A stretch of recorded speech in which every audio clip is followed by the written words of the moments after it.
En las civilizaciones antiguas, mucha gente estudiaba la naturaleza, la observaban y proponían hipótesis o explicaciones para lo que veían.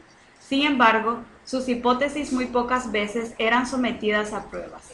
Antes de empezarse a usar el método científico, no se obtuvieron respuestas confiables a las interrogantes que había acerca de la naturaleza.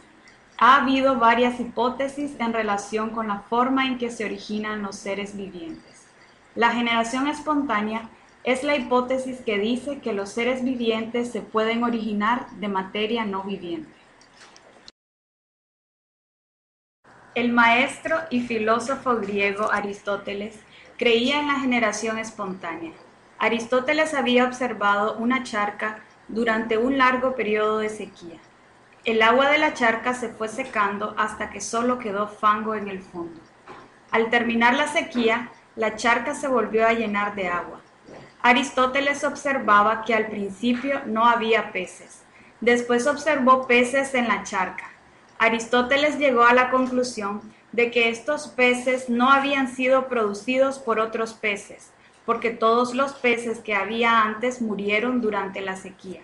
Llegó a la conclusión de que los nuevos peces habían salido del fango. Aristóteles creía también que las moscas salían de la carne podrida de los animales. Pensaba que otros tipos de insectos salían de la madera, de las hojas secas y hasta del pelo de los caballos. Aristóteles creía en la abiogénesis, que es otro nombre para la generación espontánea. Hasta la mitad del siglo XVII, la mayor parte de la gente aceptó la hipótesis de la generación espontánea.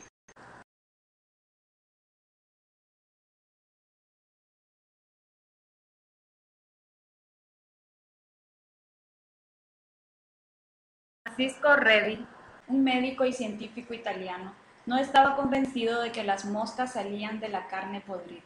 Redi observó que las moscas se posaban en la carne podrida.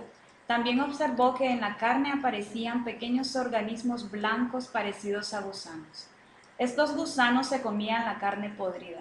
Eventualmente los gusanos dejaban de moverse y se convertían en pequeñas estructuras ovaladas. Redi colocó algunas de estas estructuras en frascos de cristal y los cubrió. Después notó que de estas estructuras salían las moscas. Estas moscas se parecían a las moscas que había observado antes en la carne podrida. Redi formuló la hipótesis de que las moscas que se habían desarrollado de los gusanos eran la progenie de las moscas originales. Redi diseñó un experimento para determinar si se desarrollaban gusanos en caso de que no se dejara a ninguna mosca entrar en contacto con la carne. Puso carne en 8 frascos. 4 de ellos permanecieron abiertos. Selló los otros 4 frascos. En los frascos abiertos observó que había moscas continuamente. Después de un corto periodo de tiempo, había gusanos solo en los frascos abiertos. Redi llegó a la conclusión de que los gusanos aparecían en la carne descompuesta solo si las moscas habían puesto antes sus huevos en la carne. Los que se oponían a las ideas de Redi, porque apoyaban la idea de la generación espontánea, alegaron que no se había permitido que el aire entrara a los potes sellados. Ellos decían que la falta de aire evitaba que hubiera generación espontánea. Redi rediseñó su experimento y usó cubiertas. Estas cubiertas permitían que entrara el aire, pero dejaban fuera las moscas. No aparecieron gusanos en los potes cubiertos de esta manera. Los experimentos de Redi confirmaron la hipótesis de la biogénesis. La biogénesis es la hipótesis que propone que los seres vivientes provienen de otros seres vivientes. Los experimentos de Redi presentaron evidencia en contra de la hipótesis de la generación espontánea. Los proponentes de la generación espontánea aceptaron la hipótesis de que las moscas provienen de moscas. Sin embargo, todavía creían que los microorganismos, organismos muy pequeños que solo se ven a través de un microscopio, se producían por generación espontánea.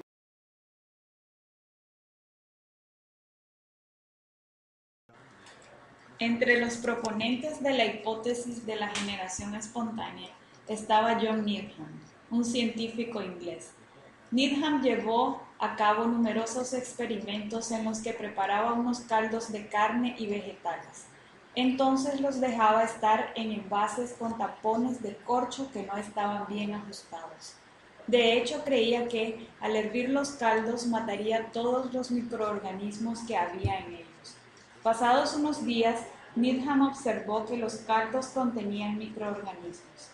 Needham llegó a la conclusión de que los microorganismos tenían que haberse desarrollado de los caldos. Los descubrimientos de Needham apoyaron la hipótesis de la generación espontánea de los microorganismos. Él no se dio cuenta de que los microorganismos pudieron entrar porque los frascos no estaban bien cerrados.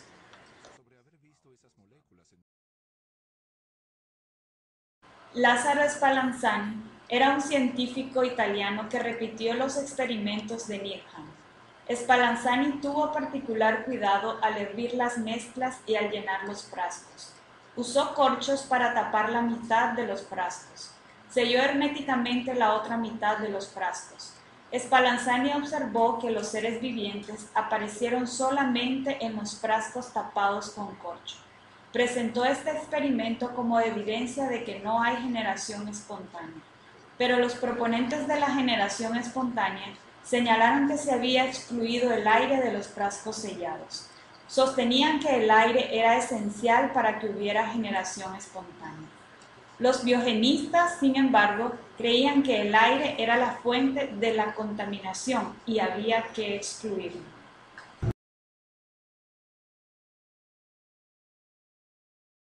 En 1864, que Louis Pasteur, un científico francés, puso fin a la controversia. Pasteur había demostrado que hay microorganismos en las partículas de polvo. Decidió probar la hipótesis de la generación espontánea. Empezó colocando caldo en varios frascos. Después, calentó los cuellos de algunos de los frascos y les dio la forma del cuello de un cisne.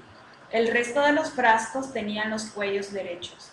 Entonces Pasteur hirvió el caldo de todos los frascos, permitiendo que saliera vapor de los cuellos de los frascos. Los frascos con cuellos derechos fueron expuestos al aire y sellados después. Los microorganismos crecieron solamente en los frascos con el cuello derecho. La forma de cuello de cisne en algunos de los frascos permitía que entrara el aire, pero las partículas de polvo se quedaban en las partes de abajo de los cuellos. Al no generarse microorganismos en estos frascos, Pasteur llegó a la conclusión de que la generación de microorganismos dependía directamente de la contaminación por los microorganismos de las partículas de polvo que hay en el aire. El trabajo de Pasteur confirmó la hipótesis de la biogénesis.